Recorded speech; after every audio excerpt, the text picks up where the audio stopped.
Before we start, I want to point out to our boys and girls that we've been talking about purple as a liturgical color, and for many, many years, purple was the color for Advent.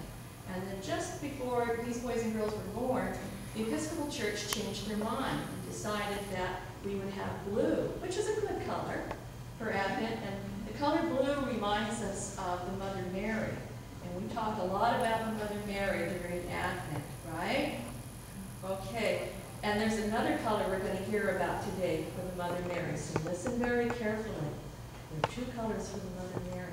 But our godly play materials, because a lot of churches still use purple, are using purple, so we're going to talk about purple today.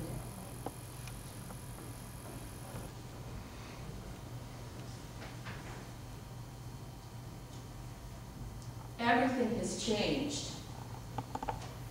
This is the time of the color purple. About 2,000 years ago, purple was the color for royalty. Only kings and queens could wear purple. Now the Roman citizens could wear a little stripe of purple on their clothes, but that was all. Can you see Claire over there? Here's good. Something important is about to happen. Purple is a very serious color indeed. And it's also a color of mystery. And we need to get ready for a mystery. You know, it's kind of hard to get ready for a mystery and enter a mystery. Sometimes people walk right through a mystery and they don't even notice. This time of the year, we see people hurrying around the malls, very busy doing all kinds of things, and they might miss the mystery. Maybe they don't know how to get ready, or maybe they forgot. But a long time ago, the church figured out that we needed a long time to get ready for the mystery of Christmas. So they set aside 4 Sundays, because they knew it was that important for us to get ready for Christmas.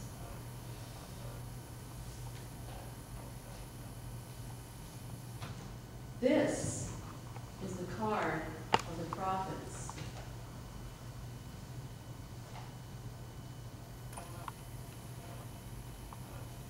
Prophets are people who come so close to God, and God comes so close to them, that they know what is most important.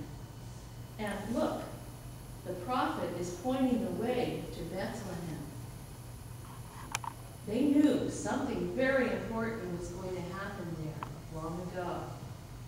They didn't know what it was, but they knew it was important. They're pointing and they're saying, look, stop, pay attention. Something important is going to happen.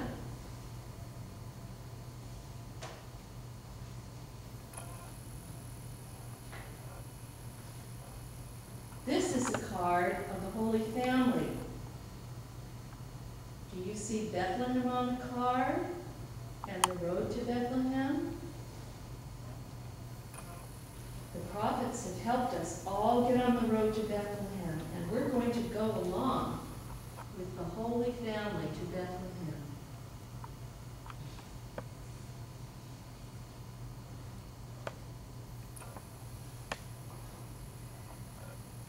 This is the Mother Mary,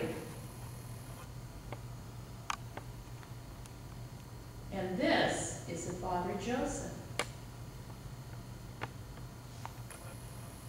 And this is the donkey that Mary rode to Bethlehem. Mary was about to have a baby, and when somebody is about to have a baby, it can be very difficult to walk.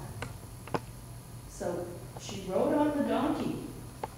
But when you're about to have a baby, it's also very difficult to ride on a donkey. So when she couldn't ride on the donkey anymore, she got down and walked. She rode and she walked. They were probably the very last people to arrive at Bethlehem that night.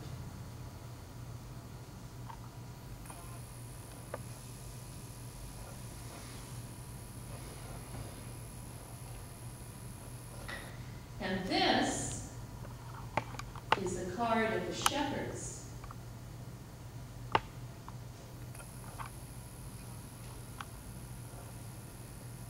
The shepherds were watching the sheep on the hills above Bethlehem.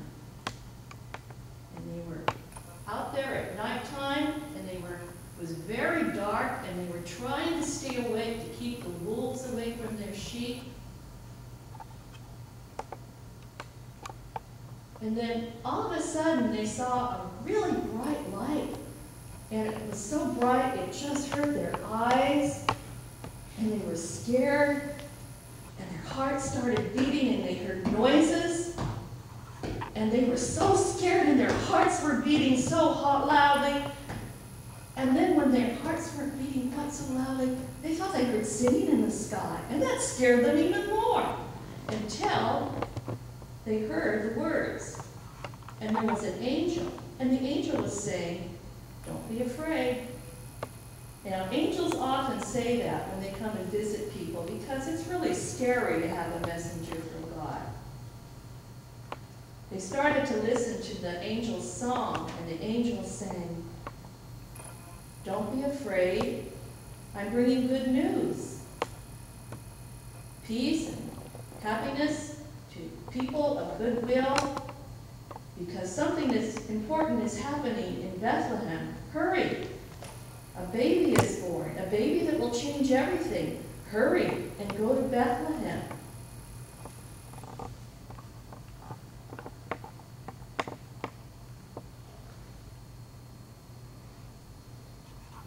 This is the light for the prophets.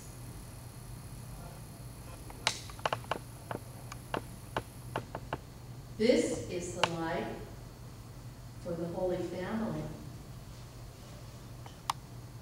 And this is the light for the shepherds. Do you see something different about these lights? Yes, you do. This one is the color of roses, because on this Sunday, it's a little bit different. We think about the Mother Mary, because without the Mother Mary, there would be no baby. And the other thing different about this Sunday in this color is that we take a little break from being quite so serious. Remember, purple is a serious color. And we know that we can't be serious all the time while we're getting ready, so today's a little bit of a celebration.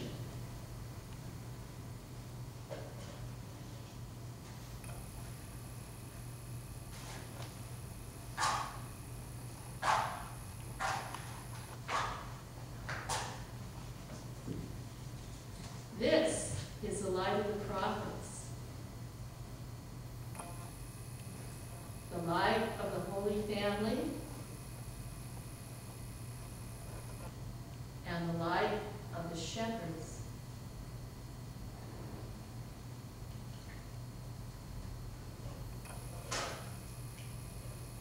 Let's enjoy the light.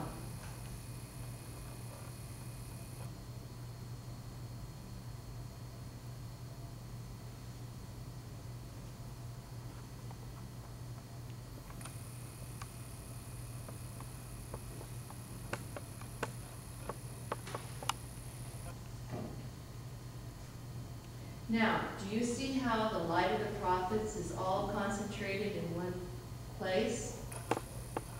That really comes in handy because you can notice it. But I'm going to change the light. Watch.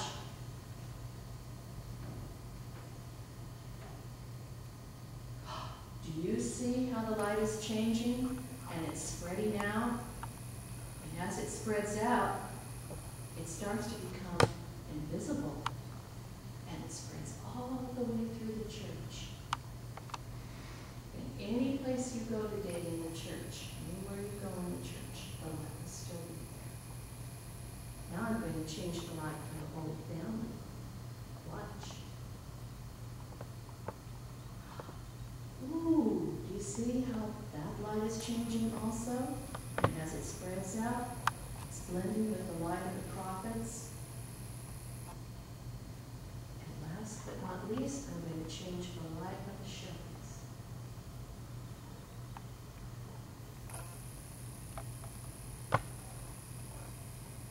Watch how it's spreading out, becoming invisible, blending with the light of the Holy Family and the light of the prophets. And any place you go in the church today, that light will still be there. Just because you can't see it doesn't mean it's not there.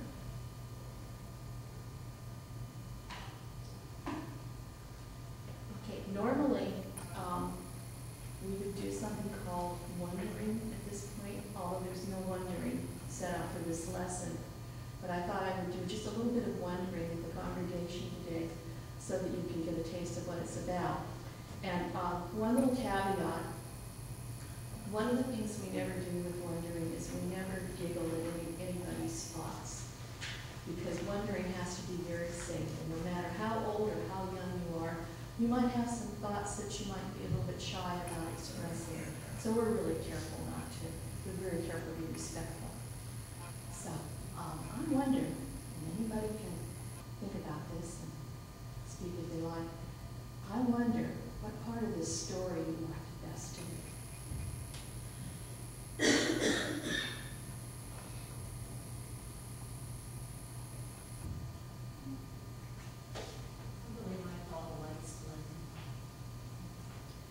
When the lights blended.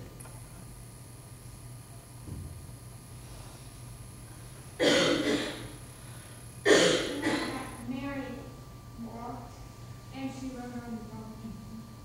That reminded me of walking, moving around and everything. And seeing the children. So you could really relate to that one.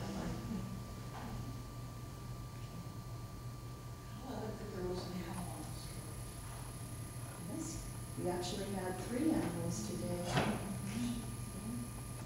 There were probably a lot more sheep, but these are just to help us represent the ones that were there. So I wonder what you think is the most important part of the story.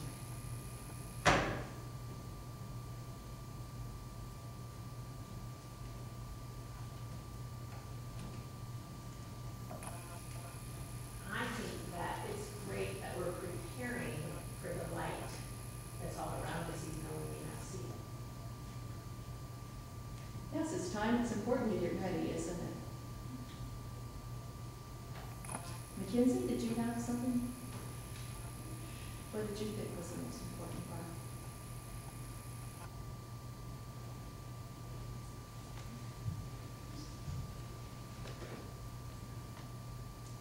Do you want to think about it and tell me later? Oh, Jesus was the most important part. You're right. You're right. Because that's the point of the whole story, isn't it? No, not yet. Not yet. We're waiting. We're waiting for that special day. I liked it when we all know that Mary is going to soon get through. And to me, that was the most important. Yes, without Mother Mary, there wouldn't be much of a story, would there? Okay. Now, this is kind of a hard question. If you were on your way to Bethlehem to see the baby Jesus, where do you think you might be in this story?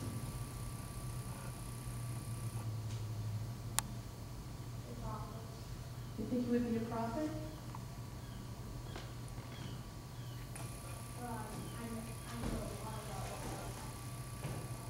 Prophets were very wise people indeed.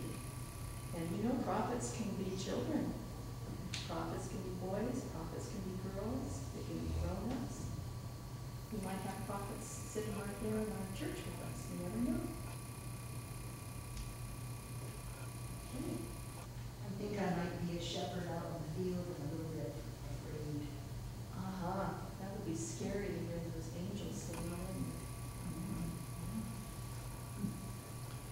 I think I'd be working on someone's ox cart that ran off the road and broke a wheel. We're not supposed to laugh, but that was pretty funny. Thank you. Thank you very much. That would be helpful. That would be helpful. This is supposed to be a fun Sunday. Yes, it is. You're right. Okay. All right, well, that's pretty much gone to play. What we would do after this is that we would have what we call our work time. And the children have art materials they can use to process the story, or they can actually, all this material they can touch and manipulate, and they do. The only rule we have is that only the grown-ups light the candles, and we sit with them, and they like to, one of the very most popular things to do is to change the light. So we let them do that, but we're very careful with that. And what we're going to do today is we're going to continue with our work with our liturgy, because liturgy literally means the word